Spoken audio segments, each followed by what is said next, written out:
मतलब अगर बात नहीं मानी जाएगी तो किसी के ऊपर भी लात, घूंसे और थप्पड़ बरसाने का लाइसेंस मिल जाएगा क्या?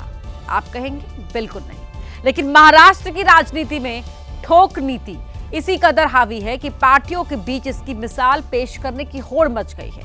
फिर चाहे वो राज ठाकरे की एमएनएस हो, उद्धव गुट की शिवसेना हो या फिर शिंदे गुट की पार्टी। दरअसल ये तीनों ही बाला साहब ठाकरे की शिवसेना से उपजी पार्टी है, वो पार्टी जिसने महाराष्ट्र में ठोक नीति की शुरुआत की थी। इस बार हुआ ये कि बीएमसी इलेक्शन से ठीक पहले इसी ठोक नीति को लेकर राज ठाकरे चर्चा में आ गए। राज ठाकरे के बाद उनके भाई उद्धव ठाकरे की शिवसेना भी इसी रास्ते पर आगे बढ़ी और इन सब के बीच शिंदे गुट को ऐसा लगा कि कहीं वो पीछे ना छूट जाए, तो वो भी इसमें शामिल हो गया है।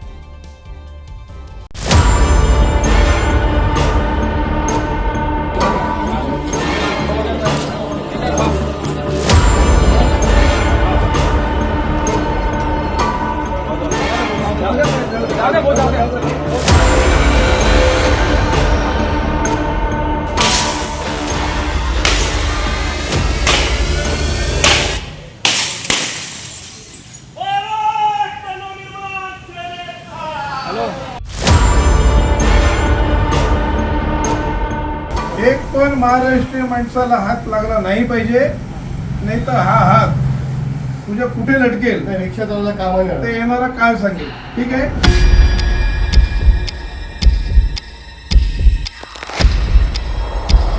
आपकी स्क्रीन पर मौजूद ये 3 तस्वीरें महाराष्ट्र की राजनीति में हावी हुई ठोक नीति की गवाही बनकर मौजूद हैं। लेकिन इसकी नौबत क्यों आई है, इस बात के विश्लेषण से पहले जरा तस्वीरों पर गौर फरमाते हैं।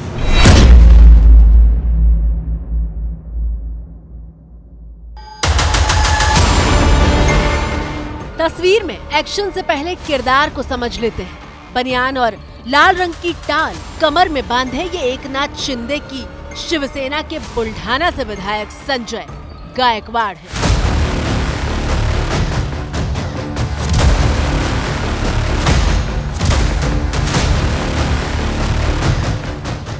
विधायक जी मुंबई की चर्च गेट पर स्थित आकाशवाणी एमएलए कैंटीन में खड़े हैं और जो दाल उन्होंने मंगवाई थी उसमें आ रही बदबू के बाद वो पूछ रहे हैं कि ये दाल उन तक किसने भिजवाई।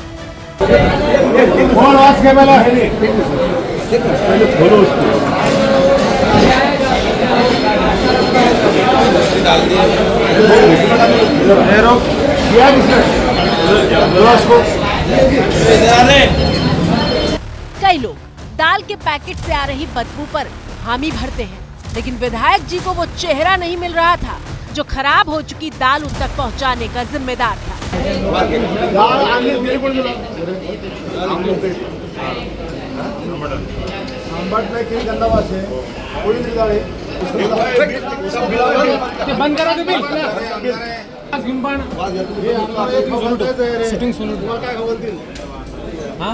आमदार साहेबांना असं म्हणजे आम्ही तर काय। काफी देर बाद एक कैंटीन कर्मचारी विधायक संजय गायकवाड़ के सामने आता है और नेताजी बिना देर किए उसके मुंह पर पहले थप्पड़ जड़ते हैं और फिर बड़ी बेरहमी के साथ मुक्का मार देते हैं। अंदर एक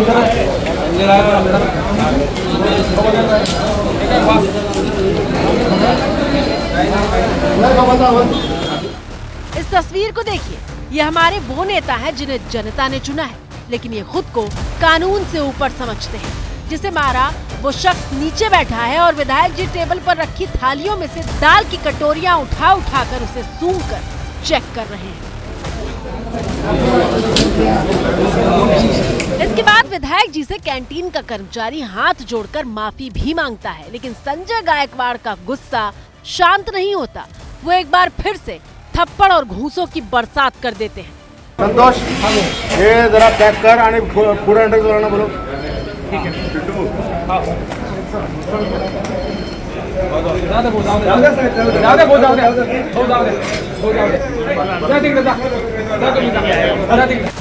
सवाल ये है कि क्या विधायक जी अपनी सरकार और सिस्टम पर यकीन नहीं करते?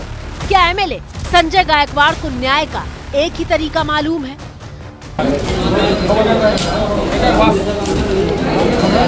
ये सवाल इसलिए क्योंकि संजय गायकवाड़ को अपनी किए पर पछतावा तो दूर की बात, गर्व महसूस हो रहा है। रात में रूटीन खाने के लिए मैंने ऑर्डर किया दाल चपाती और चावल। तो मैंने पहला निवाला खाने के बाद में मुझे महसूस हुआ कि ये खाने में कोई प्रॉब्लम है। सेकंड निवाला खाने के बाद में मुझे 1 मिनट के अंदर मुझे वोमिटिंग हो गई। मैं बाथरूम में जाके मैंने वोमिटिंग किया और जब मैंने स्मेल लिया वो दाल चावल का तो बहुत गंदी महसूस किया है। सो मैंने मेरे पीयू को बता चलो ज़रा पूछते कि ये खाना क्या दिया करें। अब ये सब करने के बाद में जिसको मराठी में, हिंदी में, अंग्रेजी में हाथ जोड़कर 10 बार समझाने के बाद में, एमडी के पास कंप्लेंट करने के बाद में, फूड एंड ड्रग्स को कंप्लेंट करने के बाद में अगर ये लोग सुधरते नहीं है तो मेरा शिवसेना का मैं वर्कर हूँ, इसलिए मेरी स्टाइल में मैंने उसको जवाब दे दिया। गायकवाड़ साहब, आप शिवसेना के वर्कर हैं तो क्या किसी के साथ भी मारपीट करने का लाइसेंस मिला हुआ है आपको? अगर सीधी भाषा में कहें तो जो आपने किया उसे गुंडागर्दी कहते हैं और गुंडागर्दी करना कानूनन अपराध में गिना जाता है। जब आप हिंदी में समझते नहीं हो, मराठी में समझते हो, इंग्लिश में समझते नहीं हो, हाथ जोड़ के समझते नहीं हो, तो फिर ये तो हमारी स्टाइल है शिवसेना की, हमें यही स्टाइल में समझाना आता है। और फिर आप तो महाराष्ट्र के डिप्टी सीएम एकनाथ शिंदे की पार्टी से ताल्लुक रखते हैं, फिर आप भला अपने ही हाथ से राज्य की कानून व्यवस्था की धज्जियां कैसे उड़ा सकते हैं? यही सवाल जब एबीपी न्यूज ने सीधे संजय गायकवाड़ से पूछा तो वो गैर वाजिब तर्कों से अपने लात घूंसों को जायज ठहराने लगे। देखो, मैं एक एमएलए भी हूँ, लेकिन मैं जुडो, जिम्नास्टिक, बॉक्सिंग, कुश्ती, क्रिकेट, फुटबॉल, कराटे इसका चैंपियन भी था। अरे ऐसा इतना खिलाड़ी होकर एक कमजोर आदमी पे इतना क्यों प्रैक्टिस करना? अगर कोई बाहरी भी आ जाए तो भी उसको भी यही मिलेगा पंच। नाराजगी किस बात की थी कि आप आपा कितना खो बैठे? आप हमें जहर खिलाओगे तो क्या आपकी पूजा करेंगे हम?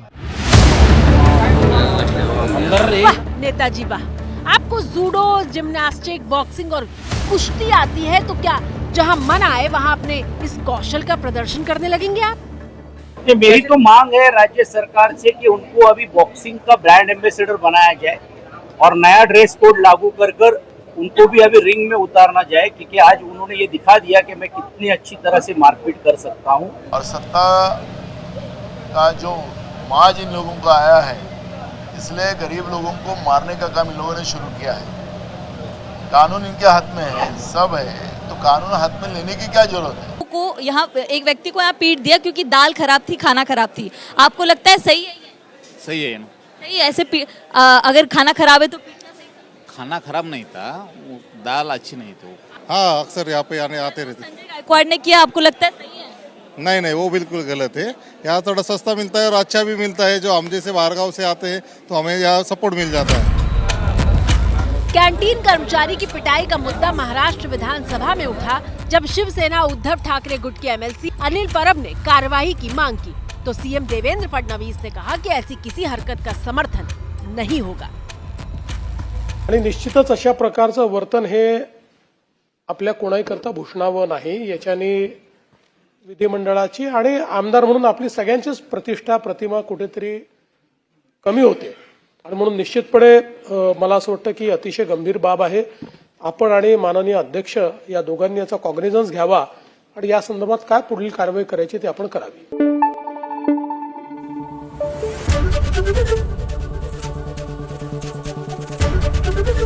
एबीपी न्यूज आपको रखे आगे।